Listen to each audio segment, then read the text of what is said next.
रामकृष्ण हरी माऊली.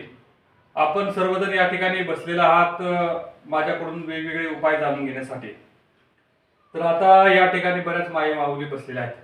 या माय माऊलींचे प्रश्न असे आहेत, सौंदर्यविषयक प्रश्न आहेत. या माय माऊलींना बऱ्याच मुली आहेत. त्या मुलींचा प्रॉब्लेम असा आहे की बऱ्याच मुलींची वजन कसली वाढत नाहीत. त्यामागे कारण अभ्यासली तर सटरपटर खाणं किंवा बऱ्याच गोष्टी असतात. त्या कारणांचं विवेचन सुद्धा मी करणार आहे. तर तारुण्य पेटिका किंवा मुर्म येणं किंवा पिंपल्स येणं यावरती मी तुम्हाला सहज घरच्या घरी करता येईल असे उपाय सांगणार आहे. काही बाळंत माता बाळंत भगिनी या ठिकाणी आहेत, त्यांच्या अंगावरती दूध येत नाही. त्याच्यासाठी म्हणजे अंगावरती दूध आलं तर बाळाचं पोषण चांगलं होऊन जाईल. नाहीतर बाळ किरकिर होतं, बाळ रडतं, मग त्याचा त्रास हा मायमावलींना होतो. आवाज येतोय ना व्यवस्थित? हॅलो. तर माय माऊलींचं पोषण चांगल्या पद्धतीने व्हावं यासाठी मी बऱ्याच गोष्टी तुम्हाला सांगणार आहे. तर बऱ्याच गोष्टी आहेत, त्या गोष्टीच्या अनुषंगाने मी तुम्हाला उपाय सांगणार आहे. बऱ्याच माता भगिनींनी मला असं सांगितलं की केस चांगल्या पद्धतीने वाढत नाहीत. तर केस चांगल्या पद्धतीने वाढण्यासाठी काही टिप्स किंवा काही तेल मी तुम्हाला या ठिकाणी सुचवणार आहे. काय आहार सुद्धा मी या ठिकाणी सुचवणार आहे.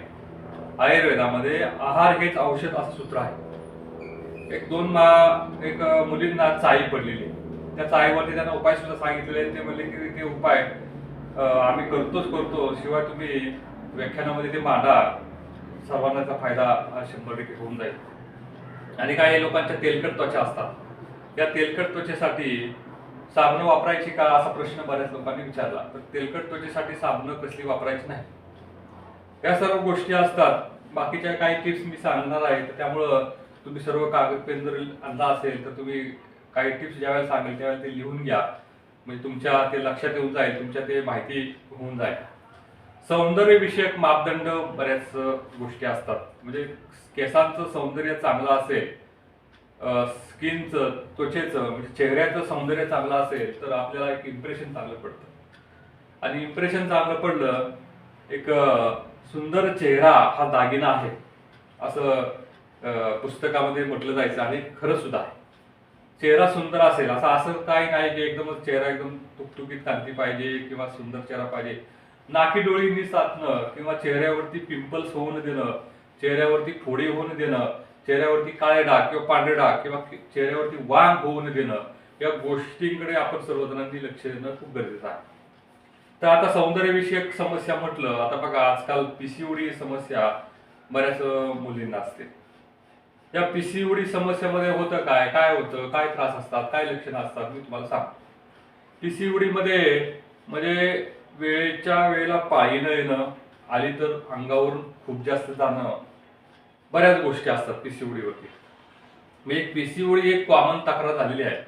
त्यामागची कारणं अभ्यासली तर बदललेला आहार, बदललेलं विहार, बदललेलं जीवनमान, मुलं म्हणजे मुली या मुलासारखं वागायला बघतात. म्हणजे मुलं या मुलासारखा पेहराव करायला बघतात. आता जीन्स पॅन्ट घालणं आपण सांगितलं मुलींना तर तुम्ही जीन्स पॅन्ट घालू नका, तर मग ते घरातील वातावरण थोडंसं गडबड होऊन जाते. मग मुलांनी जीन्स पॅन्ट घालायची का, मुलींनी जीन्स पॅन्ट घालायची का नाही, या बऱ्याच गोष्टी असतात. तर किमान पाळीमध्ये तरी तुम्ही जीन्स पॅन्ट घालू नये असं मला तुम्हाला या ठिकाणी बसलेल्या पालकांना, या ठिकाणी बसलेल्या मुलींना सांगावंसं वाटतं. जर पाळीमध्ये जर तुम्ही जीन्स पॅन्ट घालताय तर तुम्हाला वेगवेगळे पाळीविषयक तक्रारी 100% होणार आहे.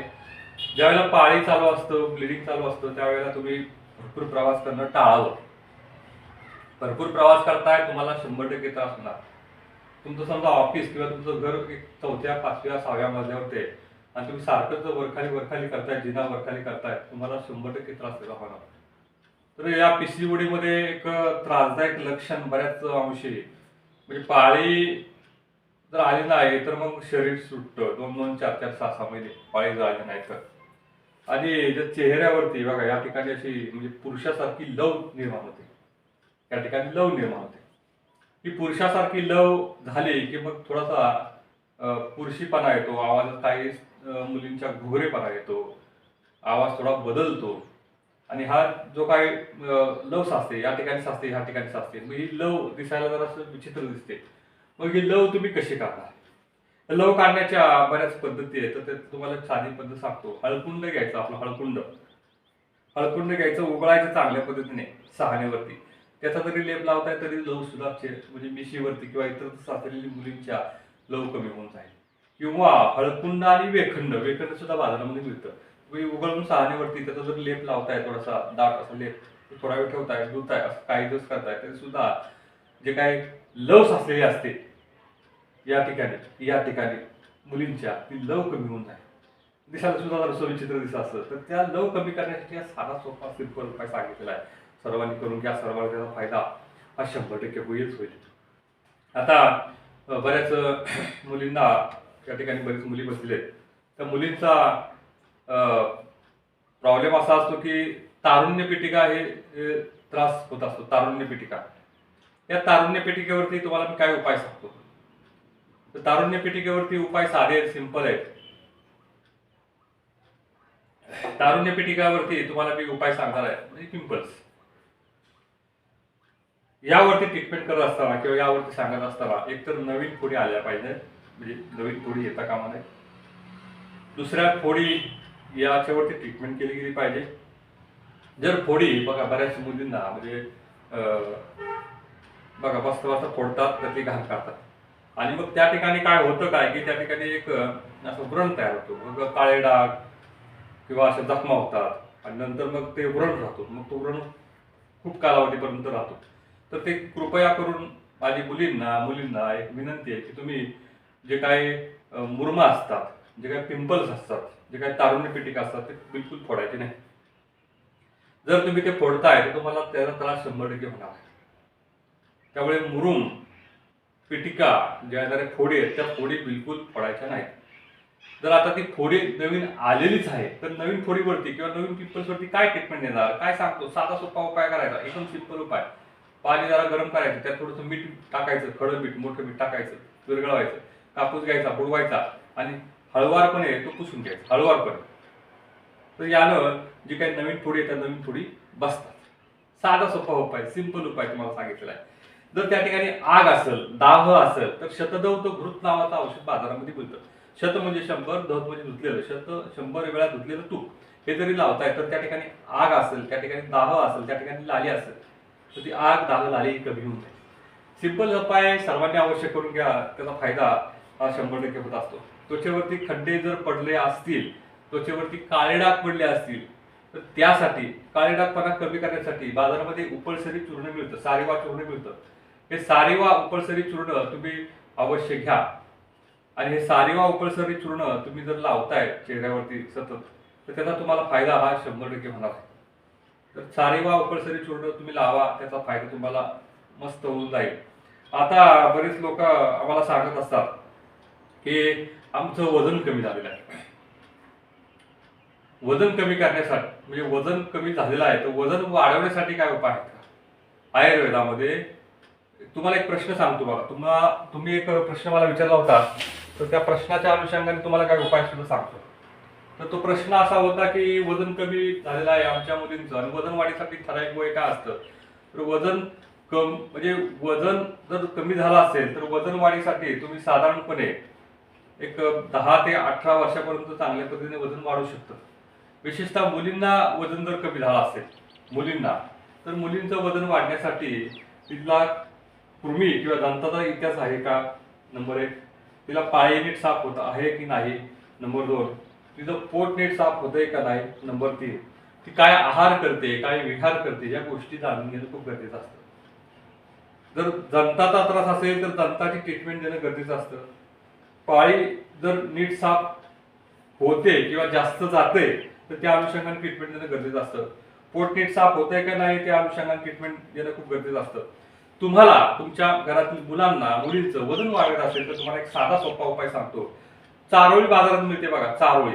दुधामध्ये उकळून चारोळी 1-2-3 चारोळ्या कुटायच्या, टाकायच्या, उकळवायच्या चांगल्या.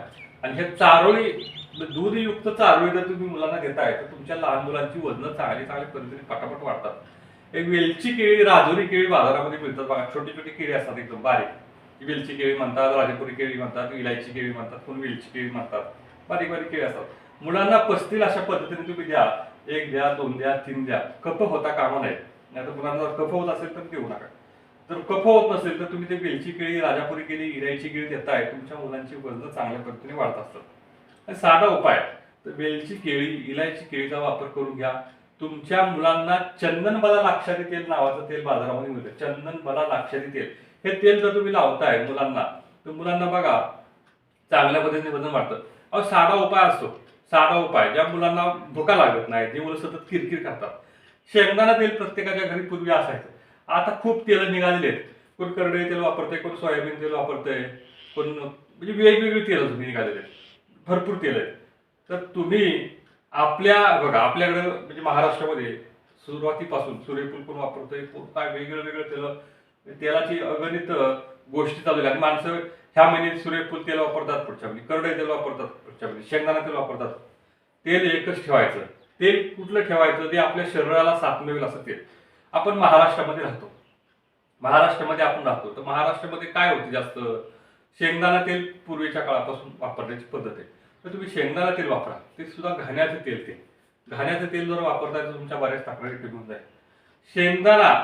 शेंगदाण्याचं तेलाने जर शरीरातील मुलांना जर मालिश केली शेंगदाणा तेलानं, तर बघा तुमच्या मुलांचं वजन कमी होत असेल, तर ते वजन वाढतं. एकदम सोपा उपाय शेंगदाणा तेलाचा. शेंगदाणा तेल फक्त मालिश करायची आणि मुलांना बघा, मुलं म्हणजे काय मुलं चिडचिड करतात, कंटाळा करतात जेवणाला, तर त्याचा चांगला पद्धतीने फायदा होतो. वजन चांगल्या पद्धतीने वाढत असतात. अशा मुलांना भरपूर खेळायला द्यायचं. तुम्ही मुलांना जर बंदिस्त करून ठेवलं तुमच्या घरामध्ये, आजकाल कसं असतं, मुलांना खेळायचं नाही, मुलांना मातीमध्ये गेलं की शिंका येतात, मातीमध्ये गेलं की त्यांना काय ना धुळीची ॲलर्जी होते, तर खेळूनच देत नाहीत पालक. तर मुलांना तुमच्या खेळायला द्या. पडलं धडलं सुद्धा पाहिजे, लागलं सुद्धा पाहिजे, मातीशी संपर्क आला पाहिजे. तुमच्या मुलांचा मातीशी संपर्क खेळताना बघा, बरीचशी मुलं काय करतात खेळत असताना मातीत खेळतात. ह्या मातीमध्ये खेळल्यामुळं तर त्यांची वाढ चांगल्या पद्धतीने होते. तुमच्या मुलांना झोप चांगल्या पद्धतीने लागली पाहिजे. जर झोपा चांगल्या लागत असतील, भुका चांगल्या लागत असतील, तर तुमच्या लहान मुलांचं पोषण होतं, त्यांचा सर्वांगीण वाढ होते, त्यांचं वजन वाढायला किंवा त्यांच्या बऱ्याचशा तक्रारी, किरकोळ तक्रारी होत नाही. तुमची मुलं जर अंथरुणामध्ये सुसू करत असतील, हे बरीच पालक असे म्हणतात आमची मुलं अंथरुणामध्ये सुसू करतात, तर त्याविषयी काय सांगा. तर तुमच्या मुलांना ज्या वेळेला झोपताना पाणी बिलकुल प्यायला द्यायचं नाही. नंबर 1, तुमच्या मुलांना ज्यावेळेला झोपेल त्यावेळेला सांगायचं कानामध्ये की तू सुसू करायची नाही, तेवढंच करायचं. आणि तुम्ही जेवण झाल्यानंतर ओवाची पूड जरी थोडी चावून खायला दिली तरी सुद्धा लहान मुलांचं लघवीचं प्रमाण कमी होतं. आणि लघवीला म्हणजे तुम्ही झोपण्याच्या अगोदर मुलांना थोडंसं लघवीला जाऊन द्यायचं आणि नंतर झोपायला द्यायचं. तर मुलांची तक्रार अंथरुणामध्ये अंथरुण ओलं करणं, अंथरुण सुसू करणं, ही समस्या कमी होऊन जाते बघा. साध्या गोष्टी असतात. लहान मुलांना जर खोकला झाला तर लहान मुलांना खोकल्यावरती एक तुम्हाला साधा उपाय सांगतो. वारंवार जर लहान मुलांना खोकला होत असेल तर काय करायचं, लसणीची माळ तयार करायची. लसूण घ्यायचं, लसूण कांड्या काढायच्या, त्याच्यामध्ये सुईनं दोरी टाकायची आणि लसणाची माळ करायची मुलांना, म्हणजे विशेषतः लहान मुलांना 1-1.5 वर्षाच्या आत. तर लहान मुलांना जर लसणाची माळ देताय तर लसूण बघा श्वासोच्छ्वासा वाटेल, लसूण नाकातून जातं, फुफ्फुसात जातं आणि जे काही वारंवार सर्दी, वारंवार खोकला व्हायची वृत्ती असते ती कमी होऊन जाते. ऐकायला साधा उपाय, ऐकायला सोपा उपाय, हे साधे सोपे उपाय तुम्ही सर्वांनी अवश्य करून घ्या. आणि तुमचं लहान मूल, माता भगिनी बसलेले त्या ठिकाणी बऱ्याचशा, लहान मूल वारंवार जर आजारी पडत असतं, वारंवार ते सारखं दवाखान्यात दाखवताय, परत आजारी पडते, तर तुमच्या दुधाची शुद्धी म्हणजे दूध शुद्ध काय वेळेला कसं होतं, जर माता जर दूषित आहार किंवा दूषित विहार करत असेल तर अशा वेळेला दुधाची अशुद्धी होते. ते दुधाची अशुद्धी झाल्यामुळं म्हणजे आमच्याकडे तसे पेशंट येतात तर ते सांगत असतात, जर लहान मुलं वारंवार आजारी पडत असतील, वारंवार सर्दी, खोकला किंवा वारंवार सारखं काय ना काय किरकोळ तक्रारी येत असतील, तर साधा सोपा उपाय काय करायचा, त्या मातेला म्हणजे बाळ जर अंगावर दूध पित असेल तर त्या मातेला काय सांगायचं, बाळंत शेपा म्हणून मिळतं बाजारामध्ये, बाळंत शेपा जेवण झालं की चावून खायचं. पचनाची समस्या त्या मातेची कमी होते, दुधाची शुद्धी होते. आणि दुधाची शुद्धी झाली की दूध शुद्ध झालं की लहान मुलं सारखं आजारी पडत असेल सारखं आजारी पडण्याचं प्रमाण कमी होऊन जातं. तर सोपा उपाय, सिंपल उपाय, ह्या गोष्टी असतात या आजीबाईच्या बटव्यात दडलेल्या आहे. या आजीबाईच्या बटव्यात दडलेल्या गोष्टी तुम्ही सर्व लोकांनी केल्या पाहिजेत, त्याचा वापर केला पाहिजे. त्याचा वापर केल्यामुळं बरेचसे त्रास, बरेचशा आरोग्याच्या तक्रारी, आरोग्याच्या कुरकुरी कमी होतात. बाळंत शेपाचा वापर तुम्ही करून घ्या, त्याचा फायदा हा 100% होणार आहे. आता बऱ्याच या ठिकाणी माता भगिनी बसलेल्या आहेत, तर त्या माता भगिनींची बरेचशा एक समस्या अशा आहे की आम्हाला अंगावरती दूध येत नाही. अंगावरती दूध न आल्यामुळं लहान मूल सारखं रडतं, लहान मूल सारखं चिडतं, लहान मूल कुरकुर करतं, झोप लागत नाही. आणि मग लहान मुलं रात्री नीट न झोपल्यामुळं मग त्या मातेला म्हणजे किरकिर करतं लहान मूल, आणि मग तिची झोप चांगल्या पद्धतीने होत नाही. आणि मग त्या मातेच्या बऱ्याच तक्रारी होतात, आणि मग ती माता सुद्धा चिडचिड करत असते. तर ही तक्रार कशी काय करणार, ही तक्रार कशी काय सांगणार? अंगावरती दूध येत नसेल तर साहजिकच आहे की त्या मातेचं पोषण चांगल्या पद्धतीने नसतं. मातेचं पोषण नसेल तर लहान बाळाचं पोषण होत नाही, आणि मग गडबड होऊन जाते. तर अंगावरती दूध येण्यासाठी काय उपाय मी तुम्हाला या ठिकाणी सांगणार आहे. पूर्वीच्या काळी हे उपाय केले जायचे बघा, आणि हे उपाय करून बऱ्याच जणांना अक्षरशः दुधाच्या धारा सुद्धा लागलेल्या आहेत.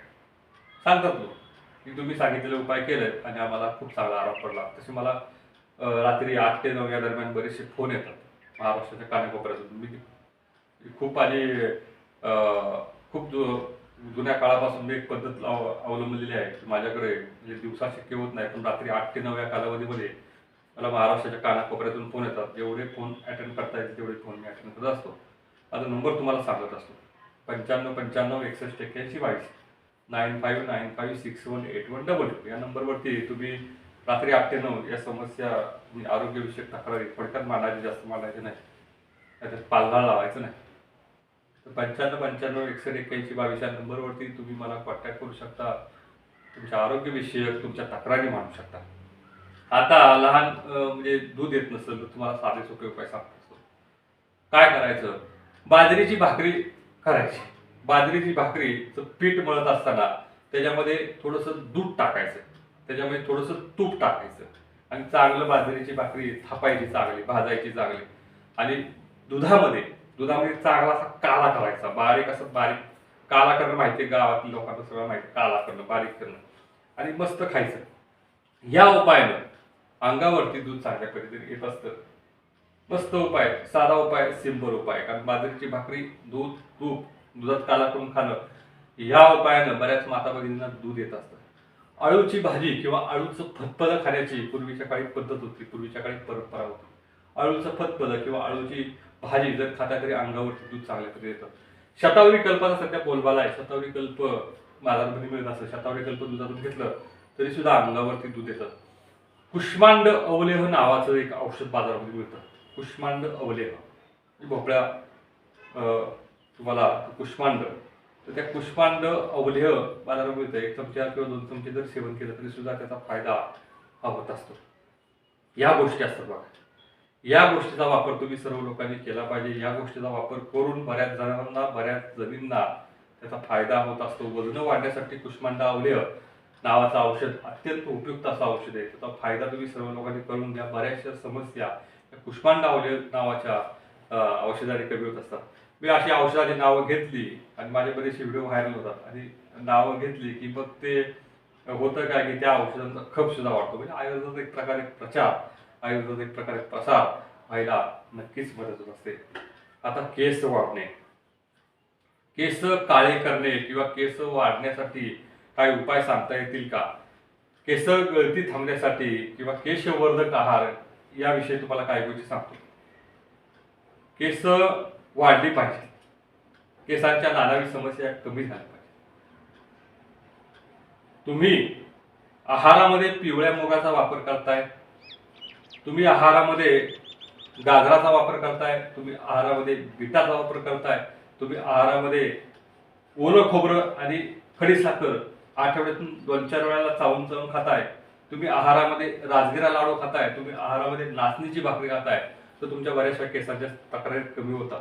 तुम्ही आवळा बघा असतो, आवळा नित्यनियमाने चावून चावून खाल्ल्या तरी केसांच्या नानाविध समस्या या साध्या सोप्या उपायाने कमी होत असतात. केस लांब सडक होतात. केस कसं चुका काय होतात तुम्हाला सांगतो. म्हणजे केसांच्या समस्या होण्यामागे कारण काय. केस आजकाल बघा लहान मुलींची केस पांढरे होत चाललेले आहेत. त्यामागचं जर कारण अभ्यासलं तर त्यामागचं कारण हे आहे की त्यामागचं कारण केस पांढरे माग होण्याबरोबर खारं शेंगदाणा खाण्याची पद्धत बऱ्याच ठिकाणी आहे. वेपर्स खाण्याची पद्धत बऱ्याच ठिकाणी आहे. आंबवलेले पदार्थ सतत खाण्याची पद्धत बऱ्याच ठिकाणी आहे. वरून मीठ खाण्याची पद्धत बऱ्याच ठिकाणी आहे. या कारणामुळे केस पांढरे होतात. या कारणामुळे केसांच्या बऱ्याच तक्रारी होतात. केसांमध्ये उष्णता वाढते आणि केसांमध्ये उष्णता वाढलं की केस गळणं, केस पिकणं, केसांमध्ये बऱ्याच समस्या. केसांना म्हणजे वाट वाढला की केसांना फाटक फुटतात, केस अशी कोरडी होतात. पित्त वाढलं की केसांमध्ये असं गळतात आणि कफ वाढला की केसांमध्ये कोरडा होतो किंवा केसांमध्ये खाज येते. वात पित्त कफ त्याची लक्षणं किंवा त्याचा वाढल्यामुळं काय त्रास होतो याचं तुम्हाला सांगितलं. तर वाताचा, पित्ताचा, कफाचा हा विचार करावा लागतो. रसाचा, रक्ताचा, मांसाचा, मेदाचा, अस्थिचा, मज्जाचा, शुक्राचा विचार करावा लागतो. मलाचा, मूत्राचा म्हणजे स्वेदाचा, पुरुषाचा म्हणजे पुरुष, मलमूत्र पुरुष म्हणजे तुमचं बघा बऱ्याच गोष्टी असतात आयुर्वेदामध्ये.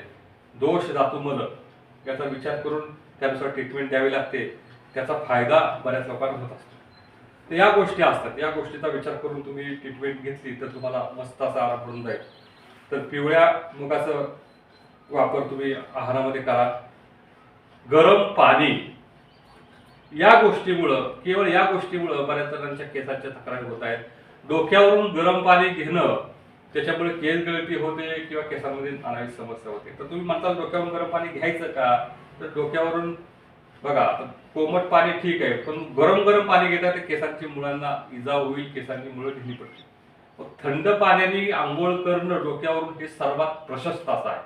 हे प्रशस्त आहे, याचा तुम्हाला त्रास होणार नाही. त्यामुळे थंड पाण्याने आंघोळ करताय तुम्हाला वेगवेगळ्या केसांच्या नानाविध समस्या होणार नाही.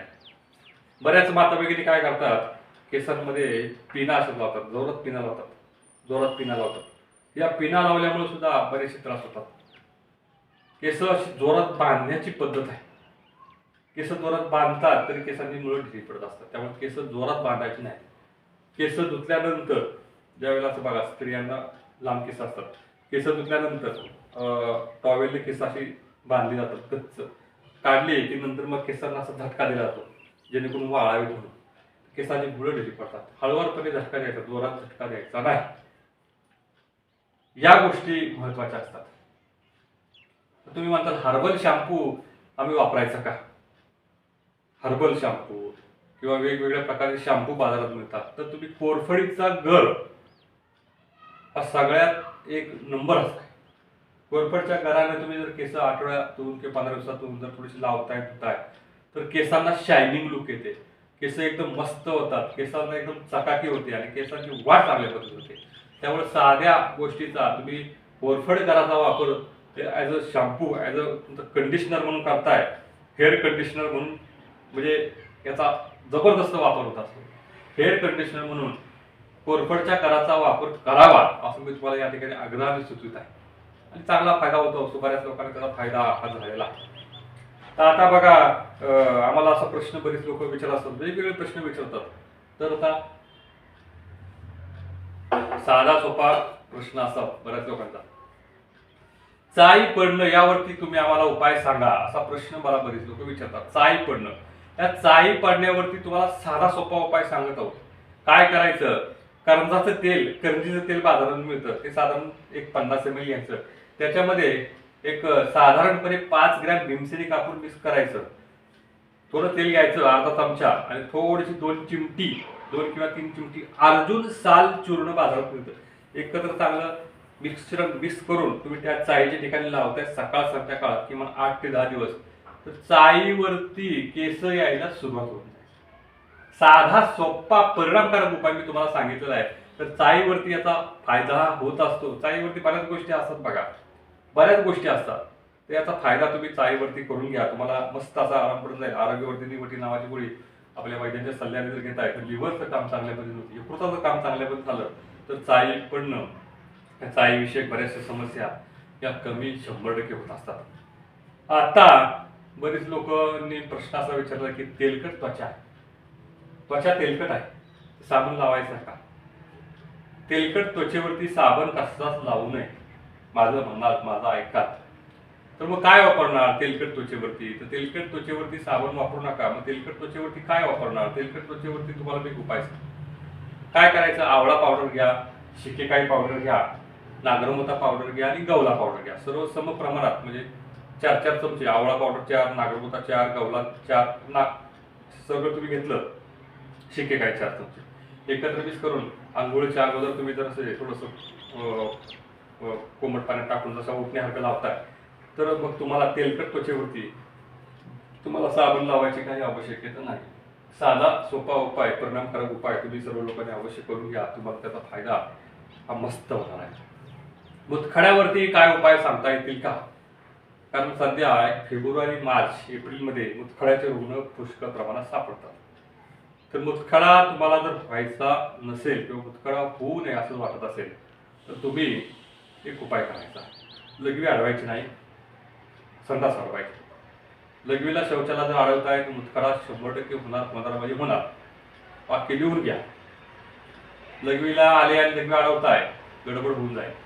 शौचाची भावना आले, शौचाची भावना तुम्ही अडवताय, गडबड होऊन जाईल. लघवीची भावना, शौचाची भावना ही कधी अडवायची नाही. बोरचं पाणी जर तुम्हाला पिल्यामुळे जर मुतखडा होत असेल, बोरचं पाणी, तर बोरचं पाणी पिऊ नये. आणि प्यायचं असेल तर चांगलं असं खदा उकळून नंतर मग तसं गार दिल्यानंतर पाणी प्यायचं. वारंवार मुतखडा होण्याची जी काय तक्रार असेल, तक्रार कमी होऊन जाते. तुम्हाला सारखा मुतखडा होत असेल तर तुम्ही पालकाची भाजी खायची नाही, तुम्ही काजू खायचा नाही, तुम्ही चहा प्यायचा नाही, तुम्ही बेकरीचे प्रॉडक्ट पूर्णतः बंद करायचं. आणि लघवी आली, लघवी करायची, शौचाची भावना आली, शौचाला जाऊन यायचं. तर ह्या गोष्टी असतात, या गोष्टी तुम्ही वापर करून घ्या. म्हणजे सारखं मुतखड्याचा त्रास कमी होऊन जाईल. मुतखडा जर मुलगा झाला तुम्हाला, ज्या जणांना मुलग्याचा त्रास असतो आणि मुतखडा नंतर होतो, तर त्यांना आम्ही सुरुवातीला हे सांगतो, तुम्हाला जर नाडी बघून सांगत असतो की तुम्हाला मुलग्याचा त्रास आहे का? होय. तर मुलग्याचा त्रास असेल तर मुलग्याचा त्रास पूर्ण पहिला बरा करावा लागतो, नंतरच मुतखडा आजार बरा होतो. नेहमीच येतो पावसाळा अशी एक म्हण आपल्याकडे प्रचलित आहे.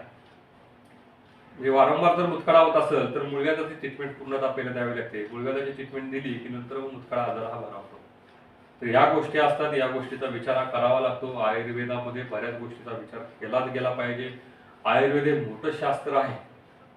आयुर्वेदातील आयुर्वेदामध्ये बघा, ग्रंथांचा ज्यावेळेला आम्ही अभ्यास करत असतो त्यावेळेला बऱ्याच गोष्टी सांगितल्या जातात. काय सांगितले जातात? त्याच्यामध्ये घरगुती उपाय, म्हणजे आजार का होतो त्याची कारणं, त्यावरती उपाययोजना, त्यावरती औषधी उपाययोजना, त्यावरती घरगुती उपाययोजना, पंचकर्माची उपाययोजना, काय खायचं काय खायचं नाही या विषयाच्या अनुषंगाने बऱ्याच गोष्टी सांगितल्या जातात. तर त्या अनुषंगाने काही उपाय केले तर त्या अनुषंगाने बरेचसे त्रास हे कमी होणार. आयुर्वेदाचा अभ्यास हा आयुर्वेद खूप मोठं शास्त्र आहे.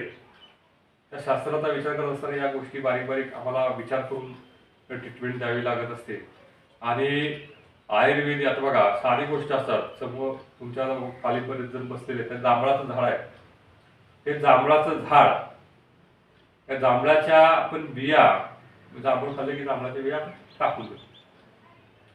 त्या जांभळाच्या बियाची पावडर केली आणि ह्या जांभळाच्या बियाची पावडर जर त्या मातेला अंगावरून जास्त जात असेल, अंगावरून लाल हा प्रकार असेल, तर त्याच्यावरती जांभळाच्या बियाची पावडर जरी केली, खाल्ली जरीशी थोडीशी, 1 चिमट्या 2 चिमट्या 3 चिमट्या, तरी अंगावरून लाल जाणं हा प्रकार कमी होऊन जातो.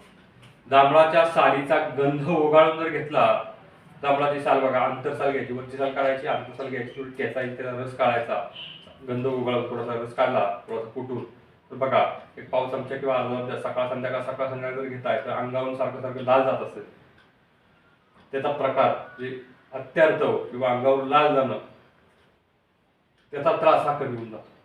आम्ही बऱ्याचशा रुग्णांना मी असे उपाय सांगत असतो, त्याचा फायदा 100% होत असतो. या ठिकाणी बऱ्याच माता भगिनी बसलेल्या आहेत, त्यांना सौंदर्यविषयक समस्यांचं उत्तर मी दिलेलं आहे. वजन कमी करण्यासाठी बरेच उपाय सांगितले आहेत. तारुण्य पेटिका, पिंपल्स या विषयाची माहिती दिलेले आहे. आता काही ठिकाणी लोक व्हिडिओ सुद्धा छोट्या मोबाईलने काढत आहेत. तुम्ही तुमच्या ग्रुपला टाकू शकता. फायदा होते बऱ्याच लोकांना त्याचा. लोकांना फायदा झाला तर त्याचा फायदा जर माणसामध्ये अशा गोष्टी सांगितल्या गेल्या पाहिजेत. साधे उपाय, सिंपल उपाय, घरगुती उपाय हे सांगितले पाहिजेत आणि त्याचा फायदा होत असतो.